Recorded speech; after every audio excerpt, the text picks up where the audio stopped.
नमरूद का गुरूर। नमरूद एक ताकतवर और मुतकब्बिर बादशाह था जो अपनी हुकूमत, दौलत और फौजी ताकत पर हद से ज्यादा नाज करता था। इसने वक्त के साथ ये गुमान कर लिया कि वही सब कुछ है और इसी के हुक्म से जिंदगी और मौत है। इसका गुरूर इतना बढ़ गया कि वो खुद को खुदा कहलवाने लगा और लोगों को मजबूर करता कि इसी की इबादत करें। इसकी शान और शौकत ने बहुत से कमजोर दिल लोगों को धोखे में डाल दिया। दो हजरत इब्राहिम और नमरूद का मुकालमा। अल्लाह ताला ने हजरत इब्राहिम को नमरूद के सामने हक बात कहने के लिए भेजा। दरबार में दोनों का आमना सामना हुआ। नमरूद गुरूर से भरा बैठा था जबकि हजरत इब्राहिम पूरे सुकून और यकीन के साथ खड़े थे। हजरत इब्राहिम ने फरमाया कि मेरा रब वो है जो जिंदगी देता और मौत देता है। ये बात नमरूद के गुरूर को चुभ गई मगर वो सच का सामना ना कर सका। 3 नमरूद का खुदाई दावा। नमरूद ने अपने आप को खुदा साबित करने के लिए एक चाल चली। इसने 2 कैदी बुलवाए, एक को कत्ल कर दिया और दूसरे को छोड़ दिया। इसने कहा कि देखो मैं भी जिंदगी और मौत का इख्तियार रखता हूं। लेकिन हजरत इब्राहिम ने फौरन फरमाया कि मेरा रब सूरज को मशरिक से निकालता है, अगर तो सच्चा है तो इसे मगरिब से निकाल कर दुखा। ये सुनकर नमरूद लाजवाब हो गया। 4 आग का अलाव तैयार करना। हक बात सुनकर नमरूद गुस्से से आग बबूला हो गया। इसने हुक्म दिया कि हजरत इब्राहिम को जिंदा आग में जला दिया जाए। इतनी बड़ी आग तैयार की गई कि इसकी तपिश से परिंदे भी करीब न आते थे। पूरा शहर जमा हो गया ताकि ये मंजर देख सके। नमरूद समझ रहा था कि इस तरह वो हक को खत्म कर देगा।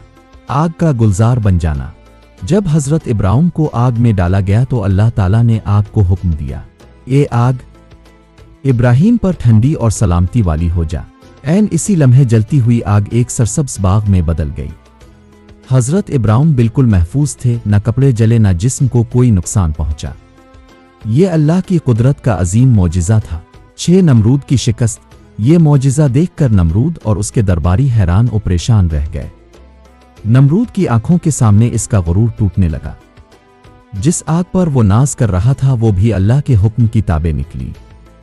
इस दिन सब पर वाज़े हो गया कि ताकत और बादशाहत कुछ नहीं, असल कुदरत सिर्फ अल्लाह के पास है। मच्छर के जरिए अजाब। नमरूद फिर भी बाज न आया। आखिरकार अल्लाह ताला ने एक निहायत छोटी मखलूक मच्छर के जरिए इसे अजाब दिया। वो मच्छर नमरूद की नाक के रास्ते दिमाग में दाखिल हो गया। एक अजीम बादशाह एक मामूली मखलूक के सामने बेबस हो गया। ये इस बात की निशानी थी कि अल्लाह कमजोर को भी ताकतवर पर गालिब कर सकता है। 8 नमरूद का इबरतनाक अंजाम। नमरूद शदीद तकलीफ में मुब्तला हो गया। वो अपने सर पर जूते मारता ताकि दर्द कम हो मगर कोई फायदा ना हुआ। इसकी सारी ताकत, फौज और दौलत बेकार साबित हो गई। आखिरकार वो जिल्लत के साथ मर गया। इसका अंजाम हर मुतकब्बिर के लिए इबरत बन गया। हक और बातिल का मुकाबला। नमरूद और हजरत इब्राहिम का वाक़या हक और बातिल की वाज़े मिसाल है। एक तरफ गुरूर, झूठ और जुल्म था, दूसरी तरफ ईमान, सब्र और सच्चाई। तारीख ने साबित किया कि बातिल वक्ती तौर पर ताकतवर लग सकता है मगर अंजाम कार हक ही गालिब आता है। इबरत और सबक। ये वाक़या हमें सिखाता है कि अल्लाह पर कामिल भरोसा करने वाला कभी नाकाम नहीं होता।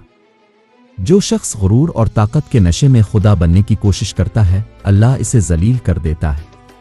नमरूद का अंजाम और हजरत इब्राहिम की कामयाबी क़यामत तक इंसानियत के लिए एक रोशन सबक है।